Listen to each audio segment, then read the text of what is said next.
Assalamualaikum warahmatullahi wabarakatuh. Segala puji bagi Allah, Tuhan seru sekalian alam.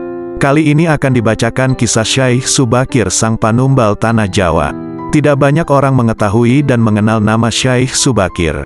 Padahal Syaikh Subakir adalah salah seorang ulama besar, Wali Songo, periode pertama yang dikirim Khalifah dari Kesultanan Turki Utsmaniyah, Sultan Muhammad pertama, untuk menyebarkan agama Islam di wilayah Nusantara. Syaikh Subakir konon adalah seorang ulama besar yang telah menumbal tanah Jawa dari pengaruh negatif makhluk halus saat awal penyebaran ajaran Islam di Nusantara. Kisahnya dimulai saat Sultan Muhammad pertama bermimpi mendapat wangsit, ilham irhas, petunjuk, untuk menyebarkan dakwah Islam ke tanah Jawa. Adapun mubalihnya diharuskan berjumlah 9 orang. Jika ada yang pulang atau wafat, maka akan digantikan oleh ulama lain asal tetap berjumlah 9. Sehingga dikumpulkanlah beberapa ulama terkemuka dari seluruh penjuru dunia Islam waktu itu. Para ulama yang dikumpulkan tersebut mempunyai keahlian masing-masing. Ada yang ahli tata negara, berdakwah, pengobatan, tumbal atau ruqyah, dan lain-lain. Lalu dikirimlah beberapa ulama ke Nusantara atau tanah Jawa. Namun sudah beberapa kali utusan dari Kesultanan Turki Utsmaniyah yang datang ke tanah Jawa untuk menyebarkan agama Islam, tapi pada umumnya mengalami kegagalan. Penyebabnya masyarakat Jawa saat itu sangat memegang teguh kepercayaannya. Sehingga para ulama yang dikirim mendapatkan halangan karena meskipun berkembang tetapi ajaran agama Islam hanya dalam lingkungan skala yang kecil, tidak bisa berkembang secara luas seperti yang diharapkan. Selain itu konon, Pulau Jawa saat itu masih merupakan hutan belantara angker yang dipenuhi makhluk halus dan jin-jin jahat. Lalu diutuslah Syaikh Subakir, ulama asal Persia yang ahli dalam meruqyah, ekologi, meteorologi dan geofisika ke tanah Jawa. Beliau diutus secara khusus menangani masalah-masalah gaib dan spiritual yang dinilai telah menjadi penghalang diterimanya Islam oleh masyarakat Jawa ketika itu. Berdasarkan versi Babat Tanah Jawa, setelah sampai ke Nusantara, Syaikh Subakir yang menguasai ilmu gaib dan dapat menerawang makhluk halus mengetahui penyebab utama kegagalan para ulama pendahulu dalam menyebarkan ajaran Islam, karena dihalangi para jin dan dedemit penunggu tanah Jawa. Para jin, dedemit dan lelembut tersebut bisa merubah wujud menjadi ombak besar yang mampu menenggelamkan kapal berikut penumpangnya, dan menjadi angin puting beliung yang mampu memporak-porandakan apa saja yang berada di depannya. Selain itu, para jin kafir dan bangsa lelembut tersebut juga bisa berubah wujud menjadi hewan buas, siluman, yang mencelakakan para ulama pendahulu tersebut. Untuk mengatasi hal tersebut, konon Syaikh Subakir sudah membawakan batu hitam dari Arab yang telah dirajah. Lalu batu dengan nama Raja Aji Kolocokro, versi Jawa, tersebut dipasang di tengah-tengah tanah Jawa, yaitu di puncak Gunung Tidar, Magelang. Karena Gunung Tidar dipercayai sebagai titik sentral atau pakunya tanah Jawa. Kemudian efek dari kekuatan, wasilah, dari batu gaib suci yang dimunculkan oleh batu hitam tersebut, menimbulkan gejolak para dedengkot makhluk-makhluk penunggu tanah Jawa. Alam yang tadinya cerah dan sejuk, matahari bersinar terang, damai dengan kicauan burung, tiba-tiba berubah drastis selama 3 hari 3 malam. Cuaca mendung dan gelap, angin bergerak cepat, kilat menyambar-nyambar menimbulkan hujan api. Gunung-gunung bergemuruh tiada henti, lelembut, setan, siluman, lari menyelamatkan diri. Jin dan peri, banaspati, kuntilanak, jailangkung, semua hanyut dalam air karena tak kuat menahan panasnya pancaran batu hitam tersebut. Makhluk halus yang masih hidup pun mengungsi ke lautan. Sebagian jin yang lain ada yang mati akibat hawa panas dari tumbal yang dipasang Syaikh Subakir tersebut. Melihat hal itu, konon Sabdo Palon, raja bangsa jin yang telah 9.000 tahun bersemayam di puncak Gunung Tidar, terusik dan keluar mencari penyebab timbulnya hawa panas bagi bangsa jin dan lelembut tersebut. Sabdo Palon lalu berhadapan dengan Syaikh Subakir. Sabdo Palon lalu menanyakan maksud pemasangan batu hitam tersebut. Sang ulama menyatakan, maksud dia, menancapkan batu hitam itu untuk mengusir bangsa jin dan lelembut yang mengganggu upaya penyebaran ajaran Islam di tanah Jawa oleh para ulama utusan Khalifah Turki Utsmaniyah. Setelah terjadi perdebatan, mereka segera mengadu kesaktian. Konon pertempuran antara keduanya terjadi selama 40 hari 40 malam, hingga Sabdo Palon yang juga dikenal sebagai Ki Semar Bodronoyo Sang Danyang Tanah Jawa ini, merasa kewalahan dan menawarkan perundingan. Sabdo Palon mensyaratkan beberapa poin dalam upaya penyebaran Islam di Tanah Jawa. Isi kesepakatan antara lain, Sabdo Palon memberi kesempatan kepada Syekh Subakir beserta para ulama untuk menyebarkan Islam di Tanah Jawa, akan tetapi tidak boleh dengan cara memaksa. Kemudian Sabdo Palon juga memberi kesempatan kepada orang Islam untuk berkuasa di Tanah Jawa. Raja-raja Islam, namun dengan catatan, para raja Islam itu silahkan berkuasa, namun jangan sampai meninggalkan adat istiadat dan budaya yang ada. Silahkan kembangkan ajaran Islam sesuai dengan kitab yang diakuinya, tetapi biarlah adat dan budaya berkembang sedemikian rupa. Syarat-syarat itu pun akhirnya disetujui Syekh Subakir. Selain di puncak Gunung Tidar, Syekh Subakir juga membersihkan beberapa tempat angker di Tanah Jawa yang dikuasai para raja jin dan makhluk halus lainnya. Dalam versi lain diceritakan, untuk membersihkan wilayah Gunung Tidar dari bangsa jin, Syekh Subakir membawa senjata pusaka berupa tombak Kiai Panjang. Lalu tombak pusaka tersebut ditancapkan tepat di puncak Tidar sebagai syarat syariat penolak bala. Dan benar, tombak sakti itu menciptakan hawa panas yang bukan main bagi para lelembut dan bangsa jin yang berdiam di Gunung Tidar. Mereka pun lari tunggang langgang meninggalkan Gunung Tidar. Sebagian pengikut Sabdo Palon dari bangsa jin melarikan diri ke timur, dan konon hingga sekarang menempati daerah Gunung Merapi yang masih dipercaya sebagian masyarakat sebagai wilayah yang angker. Bahkan sebagian lagi anak buah Sabdo Palon ada yang melarikan diri ke Alas Roban, dan ke Gunung Serandil. Tombak itu sekarang masih dijaga oleh masyarakat dan ditempatkan di puncak Gunung Tidar dengan nama petilasan, makam tombak Kiai Panjang. Dengan adanya tombak sakti itu, maka amanlah Gunung Tidar dari kekuasaan para jin dan makhluk halus. Dan karena keberhasilannya menumbal Tanah Jawa lalu penyebaran Islam oleh Wali Songo periode pertama menjadi lancar. Nama Syekh Subakir lalu menjadi sangat terkenal dan dikagumi di kalangan para pendekar dan Srikandi, penganut ilmu gaib dan kanuragan, bangsawan serta masyarakat di Tanah Jawa ketika itu. Sehingga mereka terkesan melampaui batas mendewakan sang ulama asal Persia tersebut. Akhirnya, untuk melepaskan kefanatikan masyarakat terhadap Syekh Subakir, dan untuk menjaga akidah umat Islam, maka pada tahun 1462 Masehi, Syekh Subakir pulang ke Persia, Iran. Ini dimaksudkan agar kefanatikan tersebut runtuh, dan masyarakat kembali kepada tauhid yang benar. Selain itu, tugas utama Syekh Subakir untuk membersihkan Tanah Jawa dari pengaruh negatif makhluk halus telah selesai. Selanjutnya setelah Syekh Subakir wafat, menurut satu riwayat, posisinya digantikan oleh wali songo lainnya yaitu Sunan Kalijaga. Adapun versi Astana Cirebon sebagai berikut. Syekh Subakir adalah sang babat alas Jowo, Islam di Tanah Jawa sebelum Wali Songo. Sudah banyak utusan dari negeri Arab dalam hal menyebarkan agama Islam di Tanah Jawa namun terbentur akan kekuatan gaib yang masih menguasai Tanah Jawa, Nusantara. Maka, ditunjuklah Syekh Subakir untuk menumbali Tanah Jawa sebelum para wali-wali memulai dakwahnya. Penyebab utama dari gagalnya syiar agama Islam sebelum Syekh Subakir disebabkan oleh masyarakat yang masih kokoh memegang kepercayaan lama, klinik. Dalam artian, bahwa masih banyak makhluk yang menghuni dan mempengaruhi masyarakat Jawa untuk menyembah pepohonan, batu besar, atau hal-hal yang menyeru kepada kemusyrikan. Disitulah Syekh Subakir berperan menghilangkan gangguan jin dan setan tersebut menggunakan batu hitam yang dipasang Syekh Subakir di bagian-bagian Nusantara. Untuk Tanah Jawa sendiri diletakkan di tengah-tengahnya Pulau Jawa, yaitu di Gunung Tidar.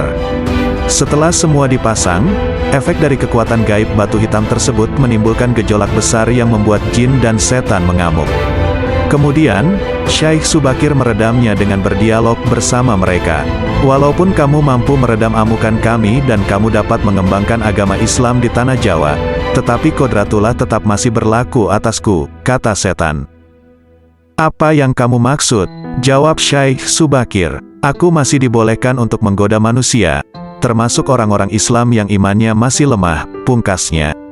Atas dasar itulah beliau dikenal sebagai wali Allah yang menaklukkan jin dan makhluk halus di Gunung Tidar sehingga para makhluk halus tersebut berpindah ke pantai selatan, tempat Nyai Roro Kidul. Setelah berhasil menaklukkan para jin-jin dan makhluk halus, Syekh Subakir kembali ke tanah asalnya di Rom, Baghdad. Dan tidaklah salah bila kemudian, Gunung Tidar dikenal dengan sebutan Paku Tanah Jawa. Pada puncak Gunung Tidar, ada lapangan yang cukup luas dan terdapat tugu dengan simbol huruf Sa.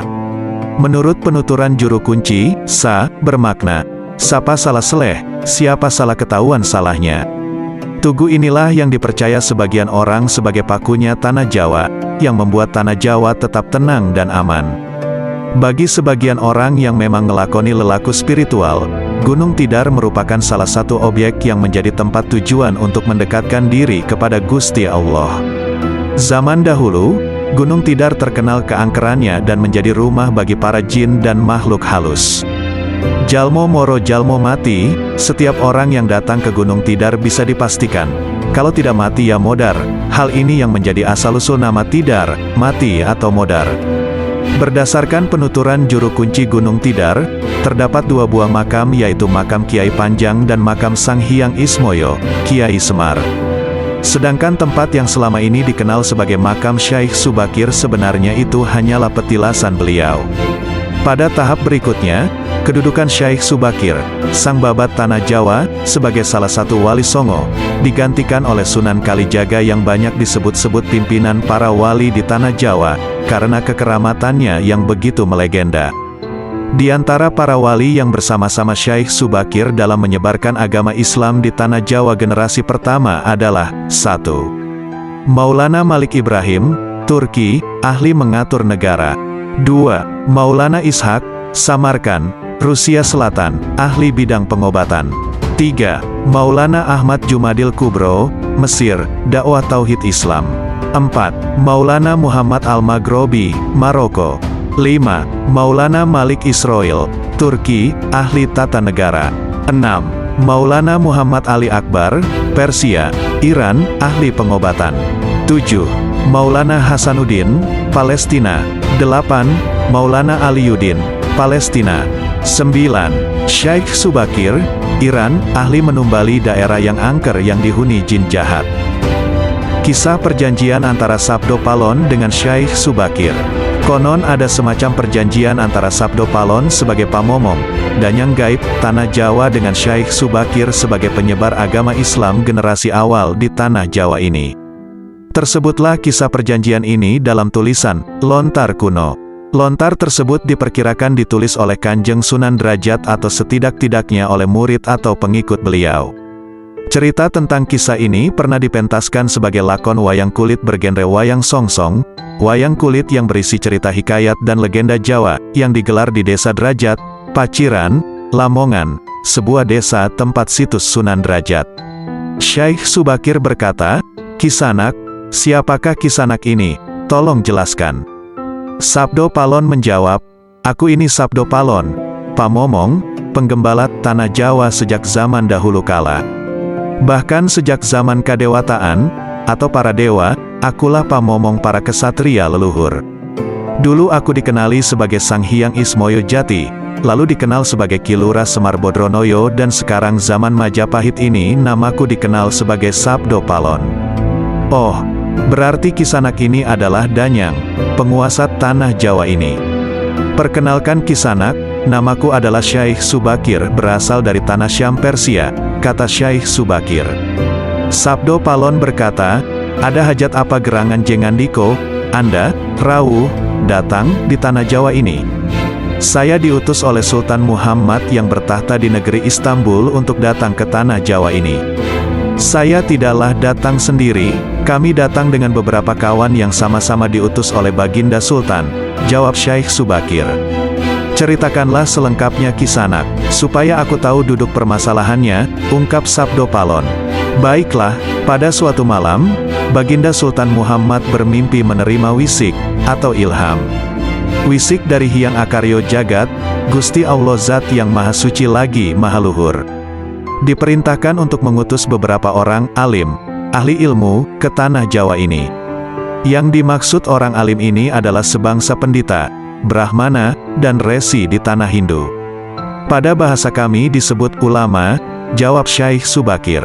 Jadi Jengandiko ini termasuk ulama itu tadi? Tanya Sabdo Palon. Iya, saya salah satu dari utusan yang dikirim Baginda Sultan.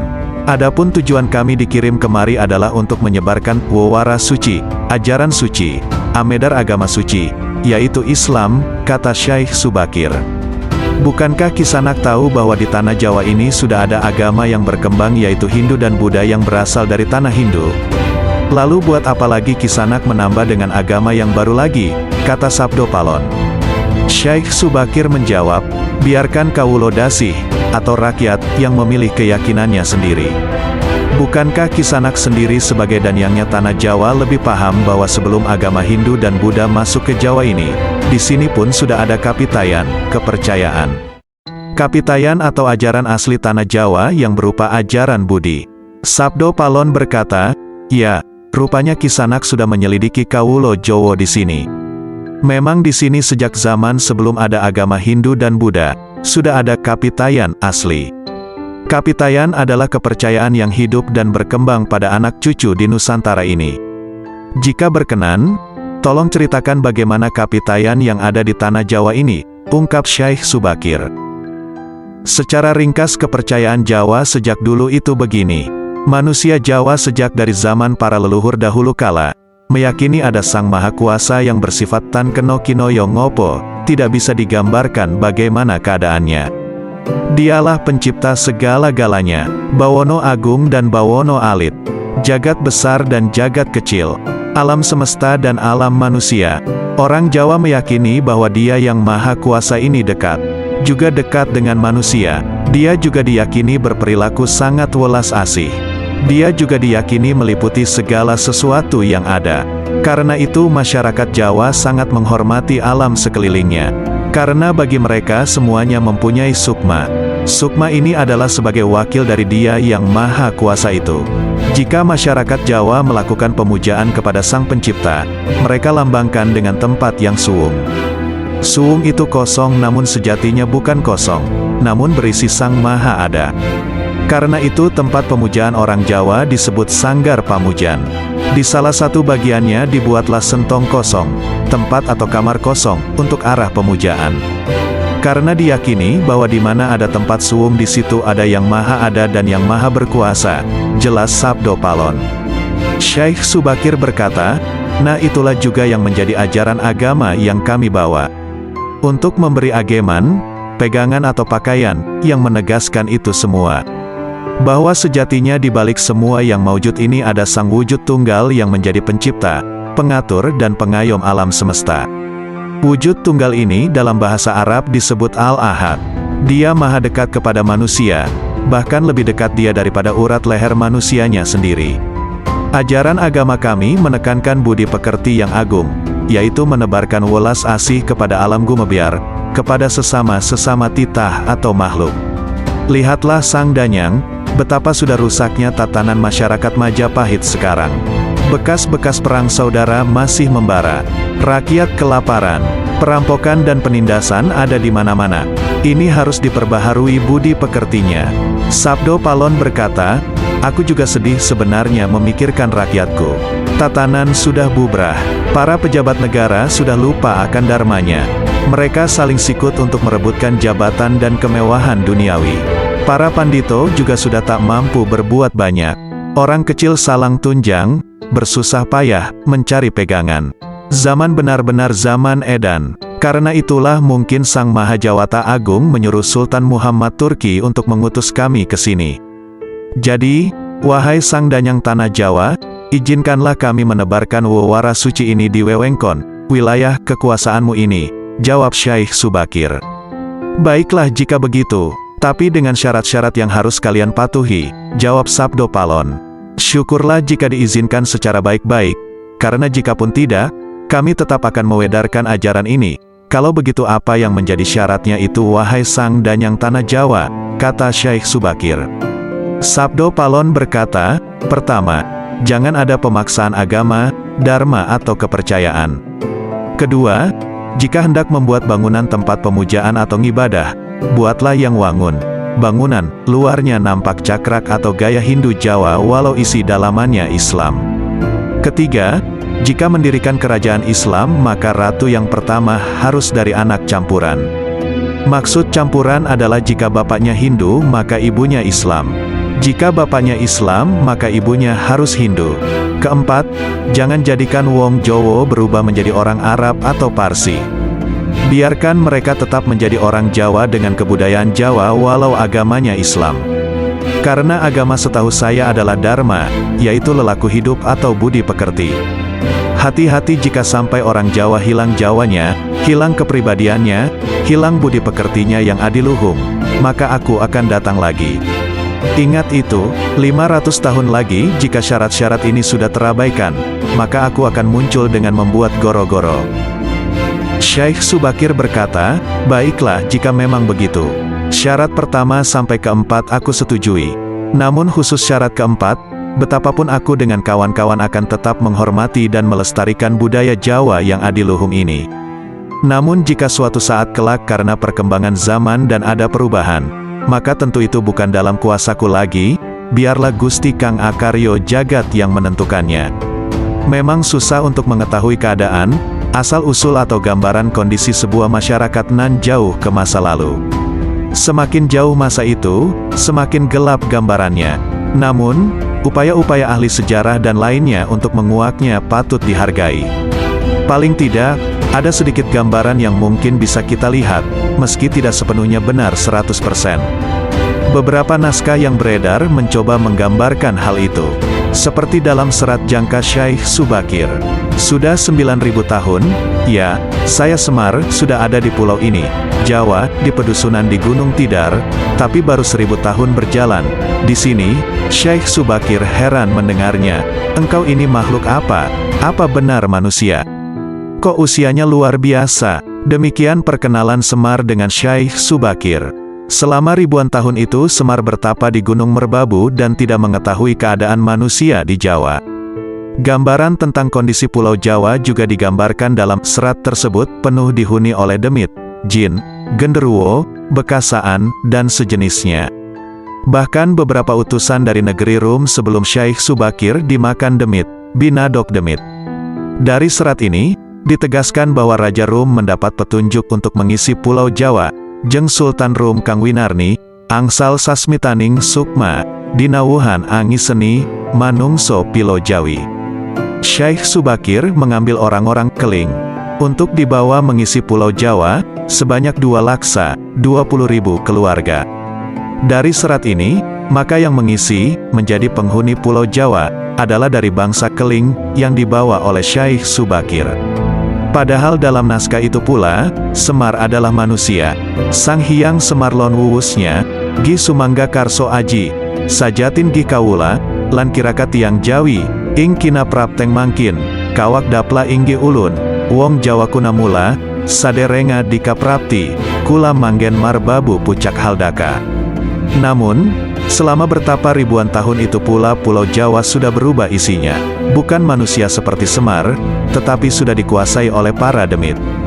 Dalam versi serat jangka Tanah Jawi gambarannya tidak beda jauh dengan serat jangak Syekh Subakir, yaitu pertemuan antara Semar dengan Syekh Subakir ketika memberi tumbal, mengusir para dedemit yang menguasai Tanah Jawa. Dalam serat ini ada dialog yang sebenarnya adalah bantahan anggapan bahwa Tanah Jawa belum dihuni oleh manusia, hanya oleh bangsa jin dan demit. Syekh Subakir berkata, sebenarnya di Tanah Jawa, belum ada manusia, masih berupa hutan. Hyang Semar menjawab dengan lembut, hamba ini sebenarnya, di masa lalu, sebelum kedatangan Tuan, hamba berdua, Semar dan Togok, ini penghuni Jawa yang bertempat di Gunung Merbabu.